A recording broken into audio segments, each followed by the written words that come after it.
जय भीम साथियों। मैं इंजीनियर हरदीप सिंह चुंबर के साथ बाबा साहेब का एक और भाषण साझा कर रहा हूं। बाबा साहब भाषण देते कहते हैं, आपको यह अधिकार ना मिले इसलिए गांधी जैसे लोगों ने आमरण अनशन शुरू किया था, लेकिन उन्हें दरकिनार कर हमने यह अधिकार हासिल किया है। इस हक को सही इस्तेमाल करना अब आपके हाथ में है। आपको शिकार बनाने के लिए, आपको लुभाकर वश में करने के लिए कुछ लोग बोर्डिंग खोलते हैं, कुछ चाय पिलाते हैं, लेकिन ये सभी उपाय कुछ देर तक टिकने वाले ही हैं। इतने भर से हमारा उद्धार नहीं होने वाला।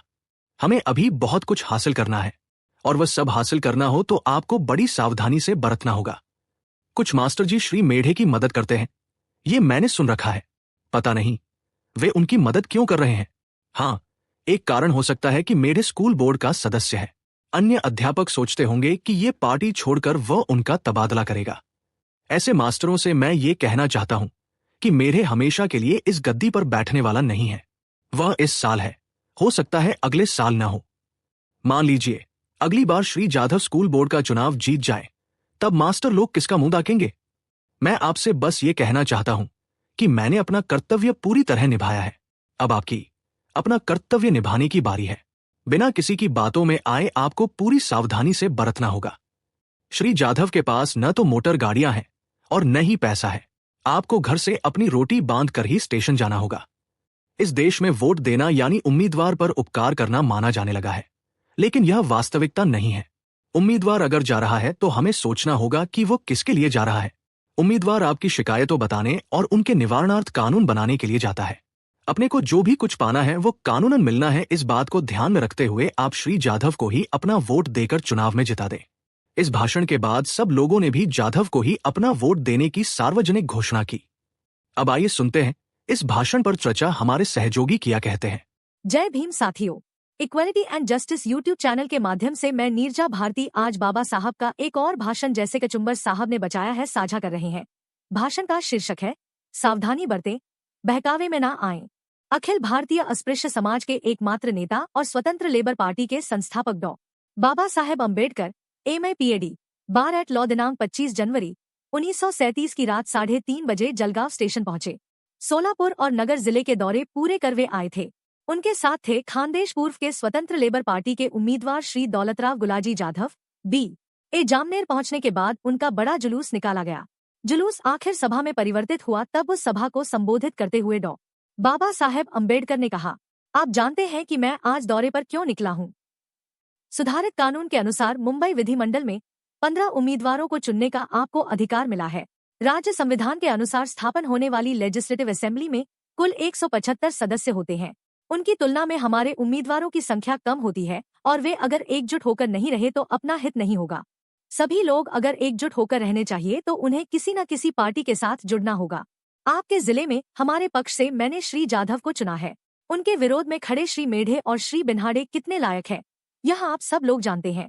आगे जाधव अगर आपकी मर्जी के अनुसार नहीं बरतेगा तो मैं उसके लिए जिम्मेदार रहूंगा, लेकिन श्री मेढे के मामले में आप किसे जिम्मेदार ठहराएंगे।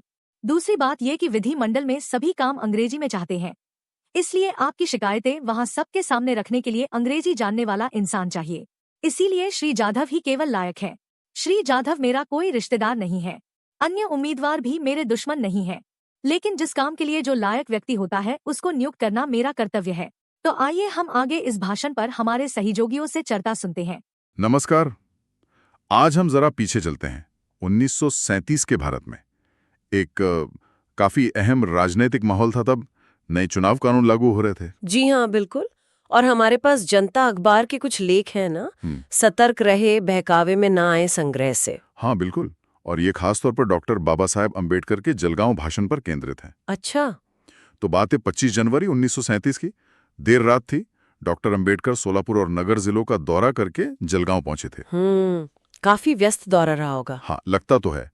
और हम आज इसी भाषण को थोड़ा विश्लेषण करेंगे, समझने की कोशिश करेंगे कि उन्होंने मतदाताओं को क्या संदेश दिया। खास तौर पर दलित वर्ग के मतदाताओं को, है ना? क्योंकि मुंबई विधानमंडल में उनके लिए 15 सीटें आरक्षित थीं। बिल्कुल, यही मुद्दा था। तो डॉक्टर अंबेडकर, जो उस समय स्वतंत्र लेबर पार्टी बना चुके थे, उसके संस्थापक थे, वो अपने उम्मीदवार श्री दौलतराव गुलाजी जाधव उनके साथ पहुंचे थे। अच्छा। खानदेश पूर्व के उम्मीदवार। हाँ, स्वागत वगैरह हुआ, फिर जनसभा हुई और वहां उन्होंने सबसे पहले स्थिति साफ की। कि देखो, नया कानून है, 175 सदस्यों के विधानसभा में, और उसमें से 15 सीटें दलित वर्गों के लिए हैं। जी। और यही उन्होंने पहली आप कह सकते हैं रणनीतिक बात रखी कि इन 15 लोगों का एकजुट होना कितना जरूरी है और इसके लिए किसी पार्टी से जुड़ना ही होगा। हाँ, ये बात तो है। और फिर उन्होंने सीधे अपने उम्मीदवार की बात की, श्री जाधव की। ये दिलचस्प है कि कैसे उन्होंने उनकी योग्यता पर बल दिया। हाँ, सीधे सीधे। बिल्कुल सीधे कहा कि जो विरोधी उम्मीदवार हैं श्री मेढे और श्री बिन्हाड़े, उतने योग्य नहीं है, मतलब तुलनात्मक रूप से। और वो जिम्मेदारी वाली बात भी कही उन्होंने ना। हाँ, वो तो बहुत बड़ी बात थी।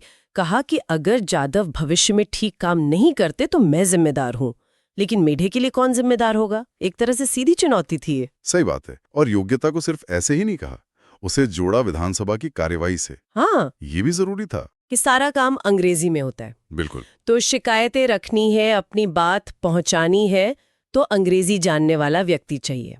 और इस पैमाने पर श्री जाधव फिट बैठते थे। उन्होंने ये भी साफ किया कि ये कोई रिश्तेदारी या भाई भतीजावाद नहीं है। नहीं, बिल्कुल नहीं। चयन सिर्फ और सिर्फ योग्यता पर है, ये उन्होंने स्पष्ट किया। जी। और फिर उन्होंने वोट के अधिकार की अहमियत बताई, याद दिलाया कि ये अधिकार मिला कैसे है, कितनी मुश्किलों से। हाँ, वो गांधी जी के विरोध आमरण अनशन का जिक्र किया। जी हाँ, कि ये सब झेल कर ये अधिकार मिला है, तो इसका इस्तेमाल हल्के में नहीं लेना है। ये एक शक्ति है, एक जिम्मेदारी है। हाँ, बिल्कुल। और इसी जिम्मेदारी के साथ वो चेतावनी भी जुड़ी थी, प्रलोभनों वाली। अच्छा। हाँ, कि कोई बोर्डिंग खोल देगा, कोई चाय पिला देगा। हाँ, कि इन चीजों के बहकावे में नहीं आना है। ये वोट खरीदने के तरीके हो सकते हैं, लेकिन इनसे समाज का भला नहीं होगा, मतलब असली उद्धार नहीं होगा। ये तो आज भी प्रासंगिक लगता है कुछ हद तक। सही का, तात्कालिक लाभ पे मत जाओ, दूर की सोचो, ये संदेश था। और उन्होंने एक और दबाव का जिक्र किया था, शिक्षकों वाला मामला। हाँ, वो भी दिलचस्प था कि कुछ शिक्षक श्री मेढे का समर्थन कर रहे हैं। क्यों? शायद इसलिए कि मेढे स्कूल बोर्ड के सदस्य थे और डर था कि कहीं तबादला ना हो जाए। हाँ, तो डॉक्टर अंबेडकर ने उन्हें भी चेताया कि भाई, मेढे का पद कोई हमेशा के लिए तो है नहीं, कल को जाधव जीत गए तो फिर क्या करोगे। ये उस समय की वो जमीनी राजनीति की हकीकत दिखाता है, दबाव कैसे काम करता है। बिल्कुल। फिर उन्होंने मतदाताओं को याद दिलाया, देखो, हमारे उम्मीदवार जाधव, उनके पास न गाड़ियां हैं न बहुत पैसा, संसाधन कम है। हाँ, तो वोट देने के लिए खुद मेहनत करनी होगी, अपनी रोटी बांध कर जाना होगा। ये बात उन्होंने कही। और ये भी समझाया कि वोट देना कोई उम्मीदवार पर एहसान नहीं है। नहीं, ये तो अपनी आवाज पहुंचाने का जरिया है विधानसभा में। हाँ, ताकि अपने हक के कानून बने। बिल्कुल सही। अपनी शिकायतें रखने का माध्यम। और आखिर में उन्होंने जोरदार अपील की कि सब लोग श्री जाधव को ही वोट दें, उन्हें ही जिताएं। और हुआ भी। कहते हैं सभा में लोगों ने वही घोषणा कर दी कि हाँ, हम उन्हें ही वोट देंगे। जी, वो एक तरह का सार्वजनिक संकल्प था। तो इस पूरी चर्चा से कुछ बातें साफ होती हैं। एक तो रणनीतिक मतदान कितना जरूरी है, एकजुटता कितनी जरूरी है। हाँ, दूसरा सिर्फ जान पहचान नहीं, योग्य उम्मीदवार चुनना क्यों जरूरी है, विधानसभा के काम के लिहाज से भी। सही है। तीसरा वो सतर्कता वाली बात, प्रलोभन और दबाव, इनसे सावधान रहना। बिल्कुल। और चौथा, शायद सबसे अहम, कि जो अधिकार इतनी मुश्किल से मिला है, खासकर हाशिए के समुदायों को, हाँ, उस मताधिकार का इस्तेमाल अपने उत्थान के लिए करना, एक शक्तिशाली उपकरण की तरह। सही कहा। तो ये थे 1937 के सबक। और यहाँ एक सवाल शायद सोचने के लिए छोड़ा जा सकता है कि 1937 में जो चुनौतियां थीं, संसाधनों की कमी, दबाव की राजनीति, क्या वो आज बिल्कुल खत्म हो गई हैं? अच्छा सवाल है। या बस उनका रूप बदल गया है? ये आज के राजनीतिक माहौल और मतदाता की जागरूकता के बारे में हमें क्या बताता है, इस पर जरूर सोचना चाहिए। सपने बड़े हैं, पर डॉक्टर अंबेडकर की तरह हौसला और भी बड़ा है।